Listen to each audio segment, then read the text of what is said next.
Hello everyone, শুরু করছি আরও একটা মিনি ভ্লগ। তো জানোই আমাদের বাড়ি থেকে পা রাখা মানে কোথাও না কোথাও একটা খেতে যাওয়া। আর বারাসাত মধ্যমগ্রামের তো কোনো রেস্টুরেন্ট ক্যাফে বাকি নেই যেখানে আমি যাইনি। তাই কি করব, আবারও 7 নম্বর বার এই নিয়ে চলে গেলাম হচ্ছে বহুতে, যে এখানের অ্যাম্বিয়েন্সও ভালো, খাবারও ভালো, ঠিক আছে আসাই যায়। বাট দুঃখের বিষয়টা হচ্ছে যে আগে বাফেলো উইংসটা খেতে না এত টেস্টি ছিল, বাট আজকে অর্ডার করে তো ফুল ডিসঅ্যাপয়েন্টমেন্ট, একদমই আর আগের মতো নেই। বাট এই যে টাংরি কাবাবটা দেখছো, এটা উপরে মালাই দিয়ে সার্ভ করেছে, এটা খেতে না জাস্ট দারুণ ছিল। এতটাই ভালো লেগেছে যে আমরা খেয়ে দিয়ে আবার একটা পার্সেলও করে নিয়েছিলাম যে বাড়িতে গিয়েও খাওয়া যাবে। আর আজকে না কোনো মকটেল মানে কোনো আইসক্রিম বা ক্রিম বেসড কিচ্ছু অ্যাভেলেবেল ছিল না।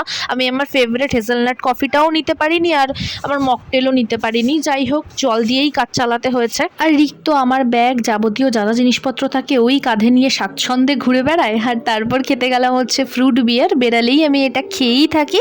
আর শেষে গিয়েছিলাম হচ্ছে একটু শপিংয়ে। কী কিনেছি আলাদা করে হল ভিডিওতে তো দেখিয়েই দেবো।